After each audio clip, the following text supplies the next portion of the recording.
진화심리학, 페미니즘, 그리고 재야진화 심리학자 이덕화, 성차와 불평등을 바라보는 세 가지 시선. 이 영상의 대본은 챗GPT가 작성한 것이며 이 영상은 성적 불평등을 정당화하거나 옹호하려는 목적이 전혀 없습니다. 우리는 단지 성차가 존재할 수 있다면 그 사실을 어떻게 도덕 철학적으로 해석할 수 있을지 차분하게 탐구해 보려는 것입니다. 1. 정신적 성차는 존재하는가? 세 입장이 엇갈리는 지점. 성차 논쟁은 늘 이 질문에서 시작합니다. 신체적 차이는 모두 인정하는데 정신적 심리적 차이도 선천적으로 존재하는가?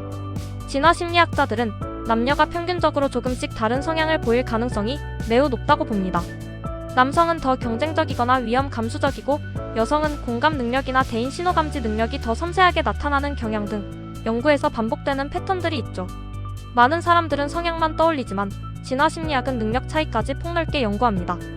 예를 들어 남성은 공간 지각 능력이 평균적으로 약간 우수한 경향이 있고 여성은 아기의 상태를 빠르게 파악하고 미세한 변화에 반응하는 능력이 더 뛰어난 경향이 발견됩니다. 이건 누가 더 우월하다는 이야기가 아니라 서로 다른 역할을 하던 시대에 서로 다른 종류의 능력이 발달했을 가능성에 관한 이야기입니다. 그리고 대인 신호감지 능력은 상황에 따라 완전히 다르게 발현됩니다.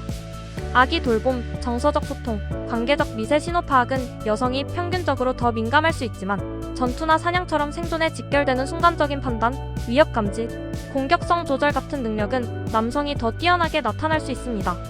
즉, 어떤 신호를 읽느냐에 따라 완전히 다른 능력이 필요한 겁니다. 반면 페미니즘은 이런 주장에 강하게 반대합니다. 정신적, 심리적 선천적 차이는 거의 없으며 사회가 역할을 강요해 만들어낸 결과라고 보는 관점이 강합니다.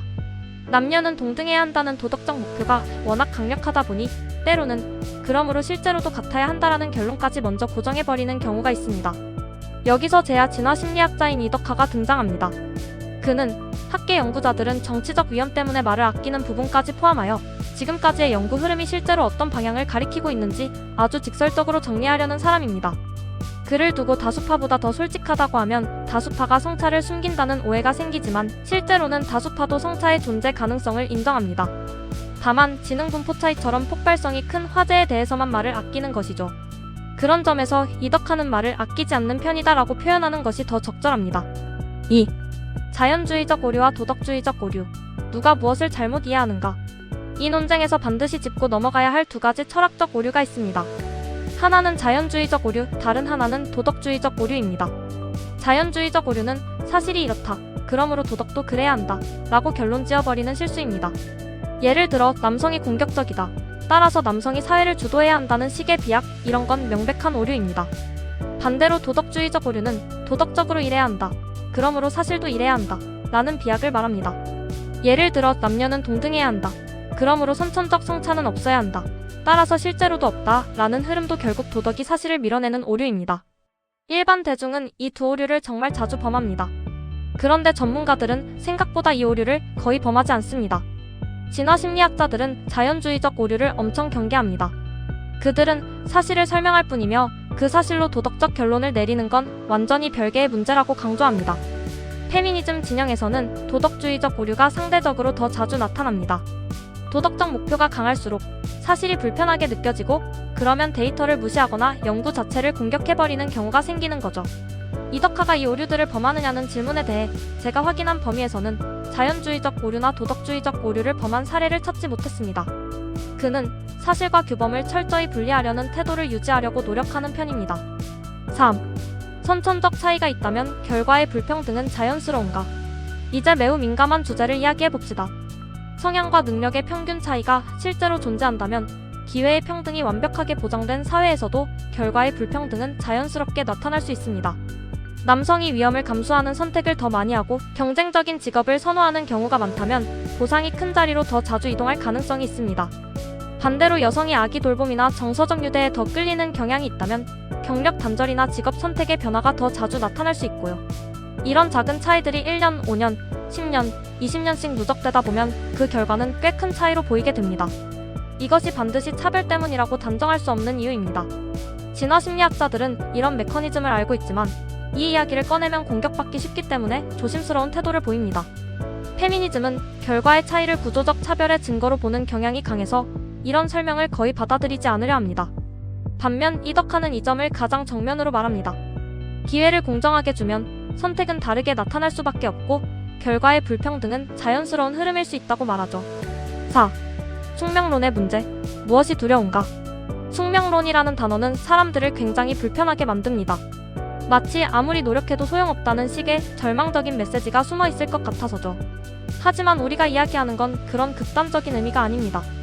우리가 다루는 건 약한 의미의 숙명론, 즉 평균적 차이가 있다면 큰 흐름이 한쪽으로 기울어지기 쉽다는 그 정도의 의미입니다.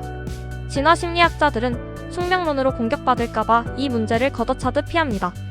페미니즘은 선천적 차이가 인정되면 결과적 평등이 흔들릴 수 있기 때문에 숙명론을 매우 강하게 거부합니다. 하지만 이덕화는 이 문제를 회피하지 않습니다.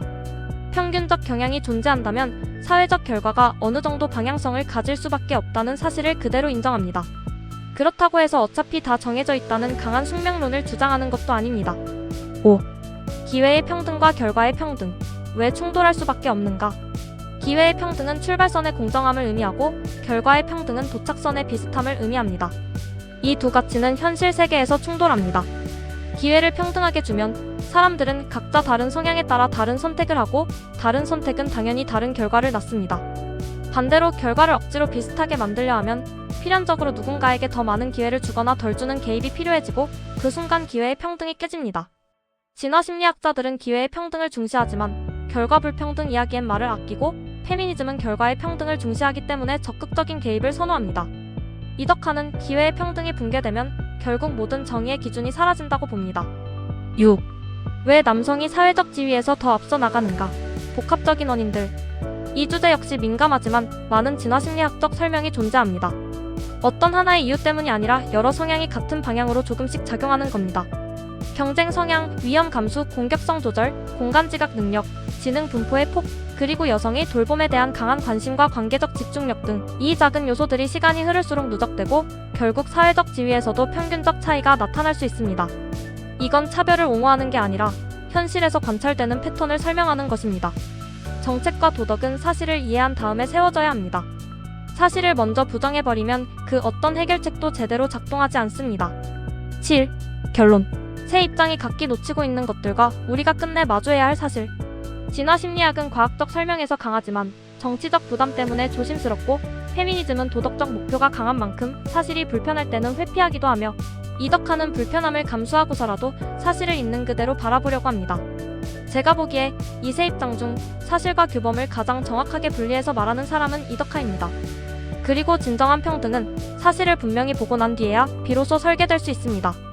도덕이 사실을 눌러버리면 도덕도 사실도 모두 무너집니다.